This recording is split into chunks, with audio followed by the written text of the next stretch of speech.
So we've been in the book of Revelation. We're in about week 8 or 9, and this is the last letter to the churches of the 7. We don't know why there was only 7. There were more churches than that had been planted throughout the book of Acts you read. But this one is to the church at Laodicea. And this one, we mentioned last week, some of the letters contained a mix of encouragement and correction. Some received just only encouragement. Poor Laodicea here, it seems like, is going to get nothing but correction. But we're going to look at that a little more closely because I think this particular passage has a reputation about the spewing out of your mouth thing. It's like this has been used to beat up the church for thousands of years. Yeah, probably if I was to ask, like, which of the letters do you remember? Like, what do you remember of the letters? Even if you haven't read Revelations recently, you'd probably say, oh, there's this part where Jesus talks about spitting. You know, he talks about spitting us out of his mouth, and you might remember that if nothing else. So we're going to dig into that. What is he talking about when he says that? What is the revelation? What is he revealing about himself? Right here, verse 14. To the angel of the church at Laodicea write, the words of the Amen, the faithful and true witness, the beginning of God's creation. That's the revelation. It all fits into one sentence. He is revealing himself to be the Amen, the faithful and true witness, the beginning of God's creation. Unlike other times when he reveals something about himself to the churches, that he's kind of pointing to the attributes of himself, the bronze feet, right, the sword that comes out of his mouth, the different aspects of what he looks like. Here he's referring to his titles, and each one of them seems to correspond with the one who was and is to come. The one who was, in other words, John 19:30, when Jesus had received the sour wine, he said, "It is finished." There's a finished work. There's a was in our relationship with him. It is taken care of. It is finished. It's in our past. My sins were taken care of on the cross. They are now part of history. And he's the one who is. He is the present tense in my life. I don't just serve a God who did something 2,000 years ago that I have to look back in faith to. That is true. But he's also in my everyday. In John 19:30, it says, when Jesus had received jump ahead. Psalms 46:1, God is our refuge and strength, a very present help in trouble. That's why we just stopped and prayed right here, right? We just stopped and said, what is our present need? Because we serve a very present help in times of trouble. So let's reach out to the God who is. And the last part is the God who is to come, who was and is to come. You know, it's crazy to have a conversation anywhere out in the world, anywhere you happen to walk or run or interact, and ask people, what do you think this world's coming to? And there's going to be a response. There's this sense. Everybody feels like, man, there's something, in this year, I just don't know. There's just feel like we don't know what's going to happen to the economy. Can I say, too, like it's mostly not like positive? Yeah. I don't know if any of you are old enough, but there was a time when there was this wave of positivity. And this song came out. This is going to really date people. The Age of Aquarius. Remember this song? It is the age of Aquarius. The age of Aquarius. You even got the moves. That's Aquarius. Good. I can't hit any of those notes. I didn't hit a single one of them. But there was a sense of, wow, I mean, there's an awakening happened. People are getting, wiser and more inner healing is taking place. That was all nonsense, actually. It was the Jesus movement that really woke people up. But now, what are people thinking? And he says, listen, I'm going to make all things new. You know what's coming is a new thing, a new beginning.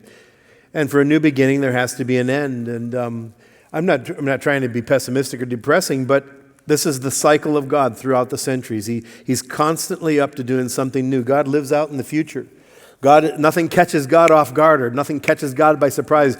God doesn't wake up one morning and read the news and go, oh my gosh, I had no idea. No, he's ahead of us. He's ahead of time. He's ahead of culture. He said, I'm going to make all things new. We're going to pick this up next week. But then he moves to the examination. He says to the church there in Laodicea, and we'll talk about Laodicea in a little more detail, but he said, listen, I know your works. He said, you're neither cold nor hot.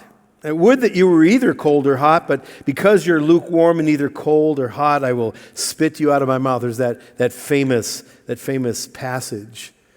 And he's describing something that's unique to this particular city. There was something going on both culturally and actually geographically that made Laodicea unique. Yeah, remember, we've been mentioning this, but all 7 of these churches are in what is modern-day Turkey. They called it Asia Minor at the time. And none of them were that far from one another. And there were these Roman roads that went between all of them, and all of them were ruled by Rome. But they'd also all been independent at times or ruled by other people at times. And within this particular part of the country was sort of a valley. And so really what we're going to look at here is, this is a letter to Laodicea, but in some ways, the tale of two cities, this is almost the tale of three cities. Because Laodicea was defined by these two other cities that were both upstream from her. And just a little bit higher elevation-wise, and there was water that ran from the mountains at the top all the way down to Laodicea, and eventually all the way to the sea. And the one that is closest was called this. It was called Hierapolis. Hierapolis was famous for a hot springs. I think we have a picture of it here. Look at that. Isn't that beautiful? It's gorgeous, isn't it? That beautiful blue water. And those are just these natural hot springs that you can see all the minerals that are in there. The whole hillside is just completely white. And so people would come there from miles around because they knew that to be healing waters. And it actually is. It was healing waters. It wasn't magically healing waters. It was just, if you've ever been in hot springs, it feels amazing. It feels great. This is the original hot tubs. And it's actually hard to find a picture, even today, where there aren't people just all over that, because people still go there today to go sit in that healing hot water. But also, because of the minerals that come up there, it causes that whole hillside to be white, and then that water eventually runs down into the river that goes by Laodicea. In the same place, there were temples, there was a city that had popped up around these hot springs, and one of the things there was a place called Pluto's Gate. And Pluto's Gate was sometimes called the gate to hell, Pluto, the god of the underworld. And it's because there was this natural carbon dioxide that came up out of a crack in the ground. Turkey has a lot of earthquakes. And there's this crack in the ground where carbon dioxide would come up, and carbon dioxide is heavier than oxygen, so it would stay low out of this cave. It would come out. And if you went down into that depression, you would die like that. Actually, there were priests that would stay there, and they called it Pluto's Gate, and they would sell you a bird, like, hey, you want to see it work? And you could buy a bird and throw it into there, and the bird would just pass away immediately. And I know, sorry for I'm making you sad. And they would also, sometimes they would hold their breath and prove their power over life and death by just holding their breath, running down there, doing something, and coming back out again. And people would think, wow, this priest can't die. All those things, all that admixture adds to what's upstream of Laodicea. And one of the things we want to say, our faith can be eroded and diluted. This water ran its way down into Laodicea, and you'll see what that does in a minute. There's another city called Colossae, and it was famous as well because it was at the bottom of some mountains, and the water would run off, this cold mountain spring water. And they would pipe that water to other places. If you can go to that area of the world right now, Italy and Turkey and places, and there still remains these aqueducts, these methods of transporting water before we had modern tubing and so forth and channels. And so Colossae would ship their cold, refreshing drinking water as well downstream to people, cities, and people that would sell it or people that would use it for that drinking water. So you have these two things. You have this hot water, Hierapolis. You have this this hot healing water, this refreshing cold water, and then you have lukewarm Laodicea. Laodicea is interesting for a lot of reasons. One of the ones is because it was founded by Antiochus II in honor of his wife, Laodicea. And Laodicea, who he loved, poisoned him. It was a soap opera. It was sad. Someone he loved and trusted and even, honored by naming a city after her, years later tried to kill him. And then in this city, it was a lot of things were happening, but one of the things that was happening was those waters would mix. The warm, hot springs water, the cold water from the mountain, and they would come downstream to Laodicea. And Laodicea would end up with this mixture of the two that was neither hot nor cold, and actually would almost be impossible to use. I think we have a picture of their pipes there and what that looked like. See that? It's interesting in that all of those minerals, something about the cold water and the hot water mixing meant that they had to constantly replace their pipes. All that aqueducts and the works that Bruce was talking about, that if you go there you can still see today, it was in constant need of repair there because it would just harden and calcify and erode and destroy. Now, Laodicea itself, though, was quite an interesting place because it was quite rich. But you see a picture starting to be painted, don't you? The picture that's being painted for Laodicea is like this unfaithful wife who poisons her husband. There's an enemy taken in as a friend, but deceived and poisoned. There's a calcifying water that hardens and restricts flow. There's a corrosive element that eats away at and destroys the good in the city, and there's this poisonous, invisible gas that seeps up. It's invisible, but it'll kill you.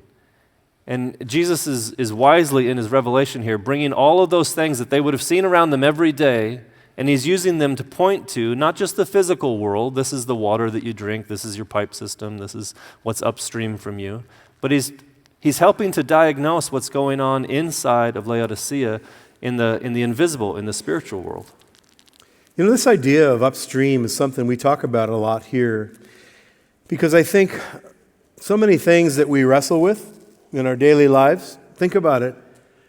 Do you ever ask yourself, where does this come from? I was just having a conversation. We had a men's breakfast here yesterday, and there was a guy came for the very first time. He's relatively new to the Christian faith. In fact, I think he's investigating the Christian faith. And he came and sat through the breakfast and asked to talk with me for a little bit afterwards. And we sat down and talked about his journey and some of the current struggles that are going on in his life. And as we talked, we just discussed not just what was going on in the present, which was a real struggle and a real issue, but what about what's upstream? Where does this come from? Where does this fear come from? Where does this urge come from? Is it just I wake up in the morning and all of a sudden I'm overwhelmed with bitterness or I'm overwhelmed with temptation? I mean, these are great questions to ask. And what Jesus is doing is he's taken Laodicea because he loves her. He's taking her upstream, like, hey, and he uses a physical metaphor, so to speak into their souls. And he's doing it in love, but he's asking this question, Laodicea, what has happened to get you here? What has happened what's going on up there that is affecting you here right now? You know, in a lot of ways, too, those are all what Bruce is describing, what we just talked about, they're all outside factors. They're the culture. Not Laodicea's fault that there were two cities upstream from them, not their fault that that was the natural environment that they lived in. But there was also something inside of her, inside of the church of Laodicea, that had seeped in, had become a part of her, and that he was pointing out. And that was if our soul, if our faith can become corroded, when we become lukewarm, we fall for the enemy's lies. There's a eating away of that protection that eventually just completely falls apart, and then we tend to fall for the untruth of the enemy. That's what Bruce is trying to get at with this man, right? What's actually going on there? What do you believe that you shouldn't believe? Here's what it sounds like. Revelation 3:17 says, "For you say, you are rich, I have prospered, and I need nothing." Those are the lies right there. You believe that you're rich, you've prospered, and you don't need anything. But I see something deeper. I see something true, and it is you're not realizing that you are wretched, pitiable, poor, blind, and naked. Wretched, pitiable, poor, blind, and naked. All those are going to be important, so just pay attention to those. They believe that they're rich, that they've prospered, that they need nothing. But what he actually sees is there's a wretchedness about them. Just think about that word wretched. We don't use that a lot anymore. How do you feel today? Wretched. I just imagine like just a tattered garment and someone just soaking wet from the elements, and they just look wretched, right? Pitiable. Oh, you poor thing. You poor, poor thing. What's happened to you? Blind, literally stumbling around in the dark and can't see, and naked. Each of those is actually pointing to other realities, natural physical realities that they lived with every day. It wasn't like he was saying you need a new public works director. That's the problem here. I was listening to a newscast the other day.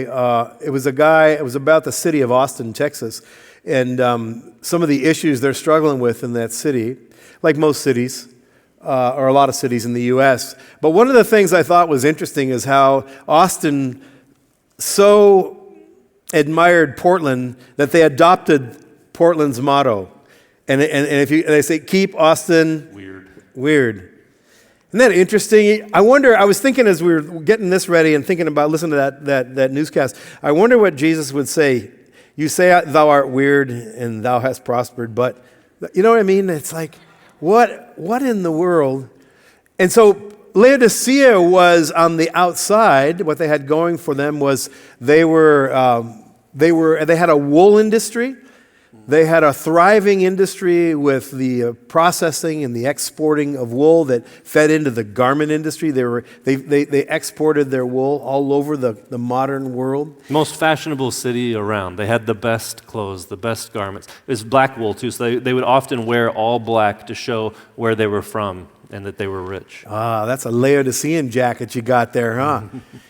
They were a banking center. They minted coins as well, and they were known for just this, their own wealth. In fact, when Laodicea was wrecked by an earthquake in about 60 A.D., the Roman government offered to come help them, and they said, "We don't need your help. We'll rebuild on our own. We got this. We have enough money to rebuild." So they were the garment and fashion. They were the banking industry, and they were also known for their medicines. Out of these hot springs and out of the minerals that were around them, they were famous for eye salves and skin salves, things that would heal.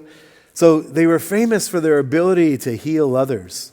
But yet Jesus speaks to them and says, isn't it interesting that he speaks to each one of those three things? Think about that. Just that concept is still today, it's kind of mind-boggling that there'd be an earthquake that in a way the federal government would offer, hey, we'll give you a bunch of money to rebuild. And the city goes, nah, we're good. That would never happen today, right?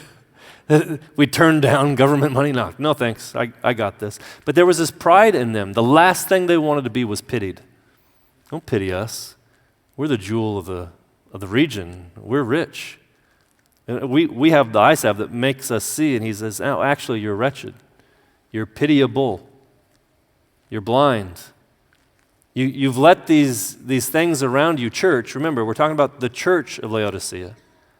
You've let these exterior things from your own city and these upstream things from others come and erode your faith until you now, church, within a prideful place, you now think that you've got it all figured out too.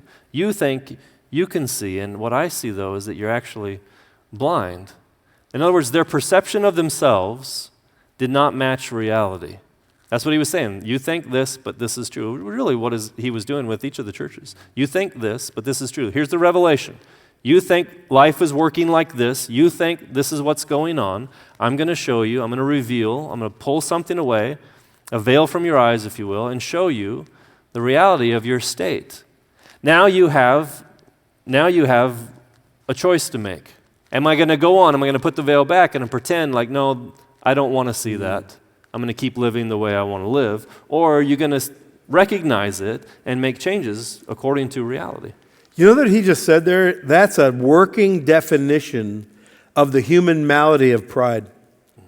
If you ever wonder, well, what is pride? And we've seen manifestations, if you will, of pride where someone is arrogant and someone's boastful and someone's, just kind of loud or obnoxious, or you think, oh, that's just so prideful. Someone, gloats over themselves in the end zone or something like that. We just, man, that's just showboating or that's just gloating. But listen, that thing he just said, that's a working definition of human pride. The perception of myself doesn't match the reality. What I think about now, and it has, there's two sides of a coin. There's the arrogant, boastful pride that I just described. And one day I realize I'm more fragile than I like to think. I'm not as big and tough as I project myself. But then there's the other side of this sort of what we would call oftentimes this worm pride that says, I'm just nothing, I'm just nobody. And again, it has to do with my self-perception that's been informed by all kinds of things. But what's cool is that the gospel comes, truth comes, and pulls back this veil. And we see ourselves as we really are. And at first blush, that can be scary. But we have this Savior who says, listen, you're more loved than you could have ever imagined possible. And you're probably more screwed up than you want to admit. But that's why I'm here. That's where the gospel floods this thing. The gospel covers. So he has a prescription for the church. Since this is the actual state that you're in, not the one you think you're in, but since this is your actual state, here's my prescription to you, church. And he says this, I counsel you to buy from me gold refined by fire. They would have been used to seeing refining fires, burning down actual gold and metals into coins and then distributed throughout the region. And he says, no, I want you to buy from me. Not those actual coins that you see that you have in your pocket. But I want you to buy something that's eternal. He goes on, so that you may be rich. And white garments, not those black ones that you're so proud of that you cover your nakedness with, but I want you to buy white garments so that you may clothe yourself and the shame of your nakedness may not be seen. And salve for your eyes, that salve that you're going to the temple to get that you're so proud of, that brings in so much money as you sell it to the region. I want you to come to me to find out what is reality so that you may see. And then he says this, those whom I love, I reprove and discipline, so be zealous and repent. Think about that. He's reminding us of something that I think at the end of these 7 letters we should pay close attention to, because there's a sense at the end of this that we can almost feel like, man, are we doing anything right? And especially maybe when you get to this last one and you feel like, oh, this is an ugly picture, lukewarm. And I can relate to this. I don't think there's a one of us who have had any time in the faith who can't say that they've gone through times of lukewarmness. If now isn't one of those times, there has been times like that in your life. But he reminds us, I love you. That's why we're having this conversation. As we sort of kind of wrap up, have you ever depending on your age, right? So I'm going to, date myself, but remember when you were younger, maybe this is a guy thing, right? But, you would go up a flight of stairs and you wouldn't be huffing and puffing. You just felt like, man, my heart just seems to work better when I'm 26. Remember when you were younger and you could just eat anything and it didn't seem to affect you? It just seemed like your body almost was at a level where it took care of itself. And as you began to age, different things began to happen. Hormones kicked in, or stuff began to stick to you that didn't before. You are huffing and puffing, and then you go to the gym and you're good for a few days. You lay off for one day and you feel like, okay, I got to start over from scratch. You know what that's called, among other things besides aging, is? It's called entropy. It's this law of thermodynamics that says everything that needs energy to survive seems to run downhill. We don't get better and faster as we age naturally. We tend to slow down. And I can't help but think as we were working on this that that's my faith as well. My faith requires a certain amount of maintenance. My faith requires a level of perseverance, a paying attention to, if you will. If you stop paying attention to your body, it's going to get your attention sooner or later, right? That's what a doctor visit does. The doctor puts these instruments and measures blood pressure and pulse and oxygen and mass and cholesterol, because this doctor wants to get your attention. Why? Because He's trying to kill you? No, he's trying to save you from dying, right? And so this is what Jesus is doing. He's saying to this church, listen, Laodicea, what happened here? He's kind of like, What's going on here is there's Dr. Jesus saying, look at the numbers, Laodicea. Listen, I want to get your attention here because you have drifted. You're comfortable, you're complacent, you're compromised. Laodicea, come on, it's me. It's interesting, later on, he's going to say, listen, in fact, here it is in Revelations. Here's the promise, 3:20. He said, Laodicea, I stand at the door and knock. If anyone hears my voice and opens the door, I'm going to come in and I'm going to eat with him and he with me. So you hear this warm, this fatherly invitation. Hey, Laodicea, open the door. This passage, I think, has been misused over the years to be kind of an evangelistic thing. Like, you're on the other side of the door and you don't want, and Jesus is knocking at the door of your heart. Really, I don't think that's what it is at all in the context. It's Jesus saying, listen, I'd like to come back in and do some loving CPR on you over dinner. Laodicea, I'd love you to see me again for how I am. I'd love to see you function at your full potential. But Laodicea, you've drifted. You're flabby. You're asleep. You're complacent. You're compromised. I think he's referring to Luke 12:35. When he says this, I stand at the door and knock, he's not talking about the unbeliever, but the believer. He's speaking to the church here, so he says, I'm at the door knocking. And you hear the knock. You know how you've lived with someone long enough. I don't know about you, but I can hear someone walk down the hallway and I can tell you which of the three ladies, Grace, Faith, or Tricia, is walking on the hallway. There's just this familiarity. I can just tell by the way they walk. I can tell by what they're doing. I hear rustling in the kitchen. I know which one of them it is. There's this knock at the door, and there's this familiarity. And in Luke 12:35, he's speaking to his disciples, and he talks about this picture. He's speaking about end times and how we need to be ready. And here's the way he says it. He says, stay dressed for action and keep your lamps burning, and be like men who are waiting for their master to come home from the wedding feast, so that they may open the door to him at once when he comes and knocks. So the picture he's painting is, you're a servant. You know your master is coming back, and you know what it sounds like. And so rather than, these wedding feasts he's talking about, they could be all-nighters. And so they had a choice. Well, we could go ahead and get ready for bed, and he might not be back till the morning, or actually, I'm gonna rest, but I'm gonna keep my clothes on. I'm not getting in bed. I want to be ready. As soon as I hear those footsteps, as soon as I hear that knock, I want to be the guy who opens the door and says, we're waiting for you. Let's wash your feet. Let's get you ready for bed. Let's serve you. But then he goes on to say this, because Jesus is always subverting expectations. He says, blessed are those servants whom the master finds awake when he comes. Truly I say to you, he will dress himself. Jesus saying that the master will. He will dress himself for service and have them recline at the table, and he will come and serve them. If he comes in the second or the third watch and finds them awake, blessed are those servants. See, there's this subversion that takes place where you expect, okay, they better be ready because as soon as he gets there, they're going to have to take care of him. They need to be servants. He says, actually, if he finds you ready, he's going to come in and serve you. A couple verses later, right after this, he says, if you're not ready, it's going to feel like I'm a thief coming in the night.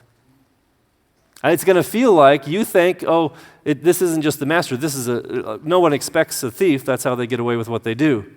They come in the middle of the night. They come unexpected. And he says, you can either be expecting me and I will come and serve you, or you can put it off and think, that'll never happen to me. He's not going to come. I'll be fine. And then you're going to lose something. Something's going to be taken from you like a thief.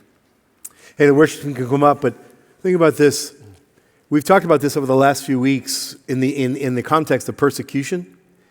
In a lot of countries in the world, like we've talked about, is that persecution is current in the church. Mm-hmm. It's happening in real time to real people who are undergoing real suffering.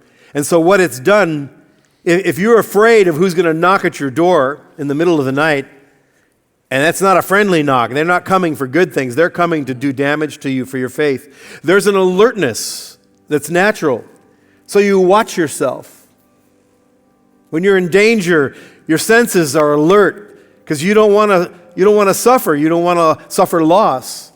That's not our problem in the West. Our problem is seduction. Our problem is a slow drip, a slow drain. Here a little and there a little. In my life, it's not the big lies that capture me. It's the little compromises that undermine my faith. Most of us in this room, we've been walking with Jesus too long for the devil to come up and say, you don't really want to serve God. What you really want to do is be a crack addict. No, I'm sorry, that's an easy one. No, but what happens is it's a seductive thing. It's one little move at a time. It's one little compromise at a time. It's one little thing that I allow to stay there that doesn't belong there. And slowly, it's like my heart cools off. Slowly, it's like my heart just seems to get hardened and I don't hear God. I don't feel God. That's why the practices and the disciplines are so key. We talked about prayer and fasting and things like that. Like anything else, the spiritual corollary to the physical is simple to see, that if I don't have certain practices, sooner or later it catches up with me. I was in the hospital just a couple weeks ago with a guy who was in there for some major issues as an older gentleman. When I went in, someone had brought him a box of Hostess Ding Dongs. You know those little chocolate cupcakes? They were sitting there. I was like, dude, you're not helping this guy. You're not helping this guy, as tasty as that may seem, and as much as he loved those in his life. This is not what he needs right now. He needs a reversal here. There are things that claim to be our friends.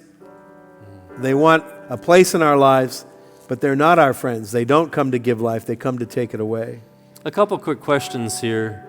The first one is this: how will he find the church when he knocks? Prepared? Surprised? Oh, I wasn't expecting you. Joyful? Oh, you're here! Yes! Fearful? Oh, I wish I'd have known. I wasn't ready for this. I wasn't thinking it'd be today. We'll be ready. And what watch do you think we're in? Are we in the first watch? Oh, it's early yet. Or are we in a later watch? Which watch do you think we're in? Because there is a time when all this wraps up, when the full revelation, the fulfillment of the revelation says this in Revelations 19. Let us rejoice. See, there's a church that can exult. Let us rejoice and exult and give him glory, for the marriage of the Lamb has come, and his bride has made herself ready, prepared. It was granted her to clothe herself in fine linen, bright and pure, not that old black wool that you were so proud of, that old pride that you had. For the fine linen of the righteous deeds of the saints. And the angel said to me, write this: blessed are those who are invited to the marriage supper of the Lamb. And he said to me, these are the true words of God. Who did he tell us he was at the beginning of this, Revelations? The true. It was the true words of God. He is the creation. He is making all things new. All of this is going to become brand new again. As we get ready to take the Lord's Supper together, we just take a minute and pause and give the Father a chance to speak to you and I before we jump up. And Lord, we just sit for a moment in this exam room and we just say, you're the great physician. You're the good physician.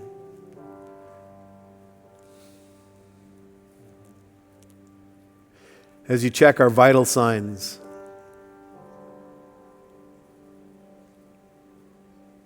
how are we, Doc? How am I doing, Doc?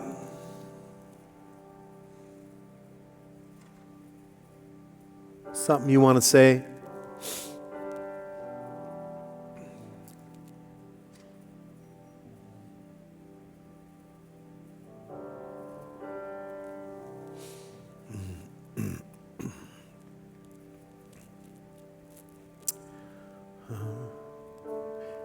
As we get ready to pick up these elements, what we're picking up are symbols of life. Not symbols of death, symbols of life. And we're going to take together this morning the life of Jesus. You can pick up the elements, and when everyone's served, we'll take together.